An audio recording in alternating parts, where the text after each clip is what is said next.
Are you struggling to make progress with your anxiety? Well, in this episode, I'm going to be covering 7 steps for overcoming your anxiety. So be sure to stick around for all 7 tips because they do build on each other. Let's get to it.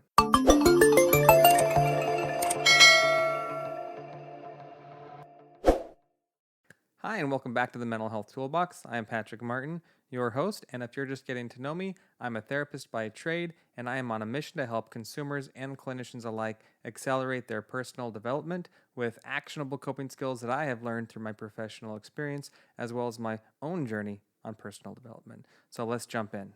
All right, so as we jump in, I just want to let you know that a lot of the concepts that we are covering in this episode are derived from a workbook, the Anxiety and Worry Workbook by Aaron T. Beck. These are CBT-based skills that I want to share with you because they are, in my experience, very effective. All right? And if you would like to check out this book as well as other books that I recommend, you can jump over to mhtgear.com. That's www.mhtgear.com, and you'll see all of my recommended books and products there, as well as the Anxiety and Worry Workbook. All right. If you haven't already, be sure to subscribe if you're watching this on YouTube, like, and hit that notification bell so that you don't miss any upcoming episodes. If you are listening to this on the podcast, please do be sure to also subscribe and leave a review in the iTunes right there. Okay. Thank you so much. All right. So let's jump into step 1. Tracking your daily anxiety. This is the initial step where you want to spend at least a week or two tracking your anxiety in response to daily triggers. And you'll do this by scoring your anxiety on a scale of 1 to 100, or whatever system works for you. But the idea is to get a feel for how your anxiety response measures up to the triggers so you can get an idea of what your hot spots are, okay? The purpose with this activity is to identify the most distressing triggers as well as the range of triggers for future habituation work. I have a previous episode on habituation. If you want to check that out, you can see that in the show notes and hop over to that video if you want to learn more about habituation. All right, on to step 2. In this step, we're going to note our anxiety stimuli. And we do this by practicing the ability of identifying the correlation between our triggers and our coping responses, much like we did in the first step. But now we're going to take it a little bit further by documenting the events, thoughts, or somatic experiences that may be triggering our responses, right? So keep in mind a trigger can be a thought, it can be something we see, or it can be something we experience, right? That starts that cascade of our sympathetic nervous system, right? That's the gas. The parasympathetic nervous system is the brakes. So when we're starting to feel anxious, anything that presses that gas, that gets the cascade rolling, we want to take very important note of that. And so we want to be able to, in a very concise way, document the intensity and duration as well as the initial coping behavior. And you'll see there in the worksheet, there's a column for each of these parts, right? In each column. So I'll walk through that. All right. Step 3 is tracking your anxious thoughts. All right. So identifying your distorted assumptions, sometimes referred to as thinking errors or harmful thinking habits.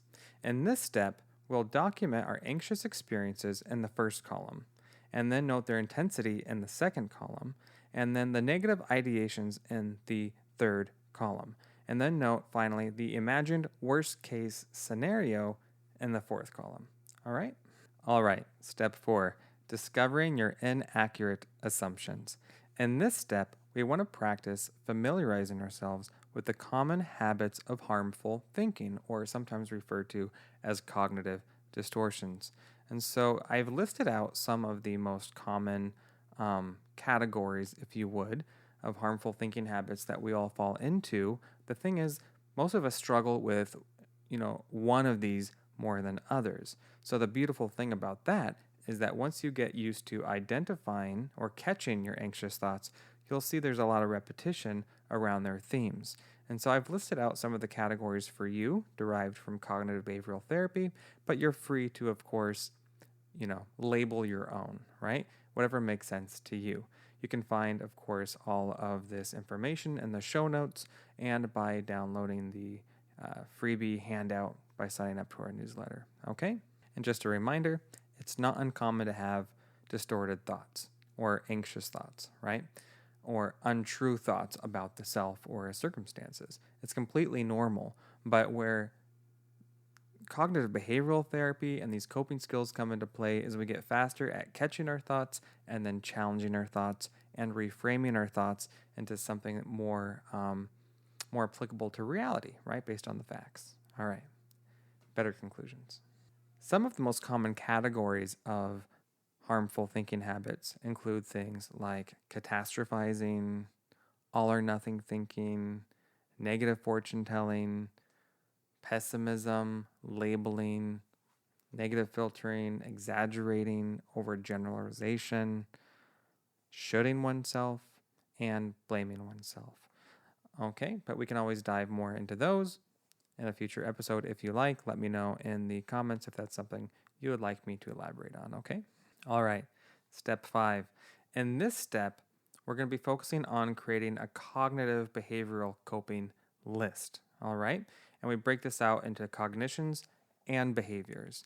And then the whole idea with this step is to practice the various coping skills in response to triggering events and then rating them for their efficacy, right? Did this help? Did this not help? How much did it help, right? And what we'll see is that over time, as we rate our coping skills based on how well they work, we will start to carve out a list of really effective coping skills that we can pull from in a moment of stress, right? When we're emotionally dysregulated, when we're anxious or depressed, you can whip out that coping skill list and you can say, oh, which one of these would apply to my situation? What can I practice right now? Can I use grounding, mindfulness, deep breathing, behavioral activation? What is going to help ground me in the moment based on the coping skills that I know work for me because I've done the work to figure that out, but also because of context, right?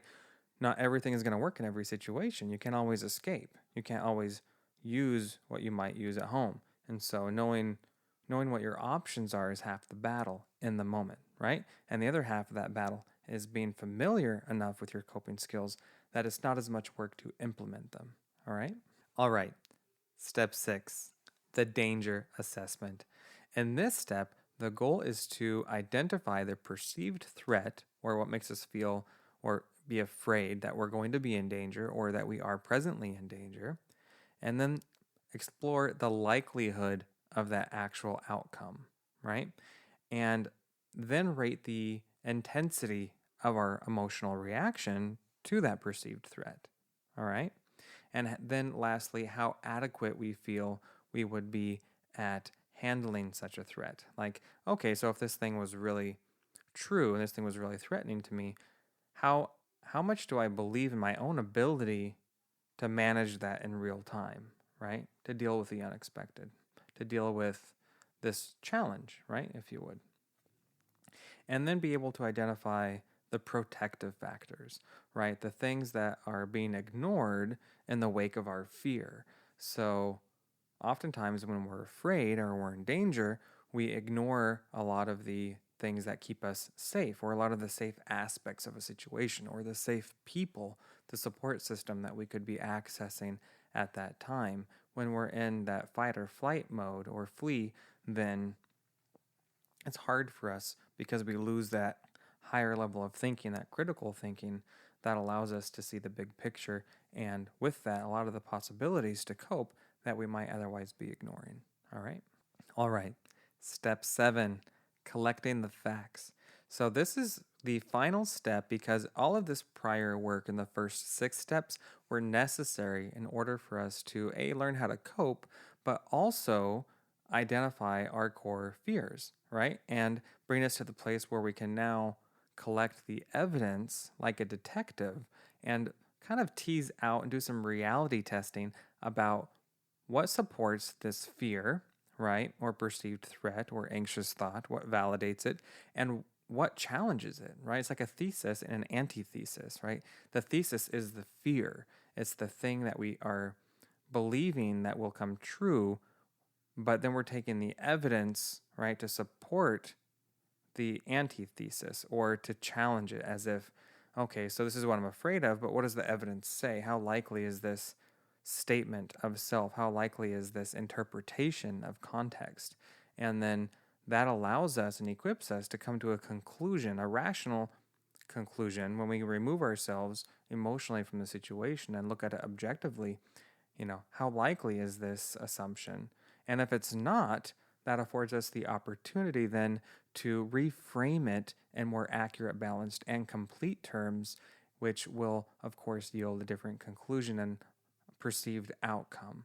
So if our initial fear is is in our own mind's jury determined to be invalid, right, with the evidence, then we can start to frame other possible outcomes, right? And on the other side of that, if our fear is real, if our fear is found to be grounded in reality, then we can use our coping skills to plan for safe coping, right? And how we're going to handle a situation, if it comes to fruition, right?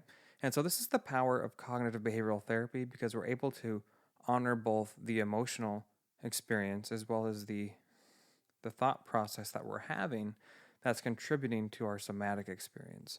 And so we're kind of seeking harmony and balance in all three of these pillars. All right? So hopefully you found this helpful. If you would like to ask me any questions about it, or if you have anything you would like me to cover, of course, in future content, please do let me know in the comments. If you're watching this, of course, on video, just drop a comment and let me know if you find this helpful, if there's anything you would like me to cover, and I'll be sure to add that to the content calendar. Okay. Of course, you can find the workbook that I derive a lot of these skills from, in particular, the Anxiety and Worry Workbook by Aaron T. Beck. And you can also find other books I recommend on mht.com, where you'll find a lot of my recommended books and products. Okay. If you're interested in just a PDF of a lot of these worksheets, around these 7 steps, feel free to subscribe to the Mental Health Toolbox newsletter, and that'll keep you up to date on any videos, podcasts, blogs that I roll out, and you'll be first to know. And you'll also get the freebie of the PDF handouts, okay? As well as anything I add to it down the list. I think of it as a mental health toolbox, right? So anytime I'm adding handouts and resources, then you can just jump in there and grab it. Pretty cool, right? If you haven't already, be sure to subscribe, like, and hit that notification bell so you don't miss out on any new upcoming content, all right? Thank you so much for your support. Another tool for your toolbox. Until next time, keep thriving. Go make good things happen. Bye-bye now. Just a disclaimer, of course, everything I cover in these videos is for information and educational purposes only. I am a licensed therapist, but this is not a therapeutic relationship. This is just informational content I have put together for you, for your own use and edification. So if you need a professional, you should get one. All right? You take care now.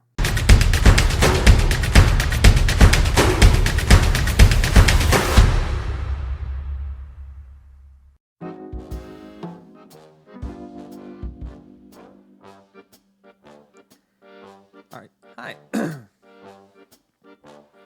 Hi, and welcome back to the Mental Health Toolbox. Thank you so much for joining us in this episode. Hello, and welcome back to the Mental Health Toolbox. I am Patrick Martin, and in case you haven't... oh my goodness. All right. Many of the concepts we're going to be discussing in this episode are derived from a book that I like to work from, that practice familiarizing yourself with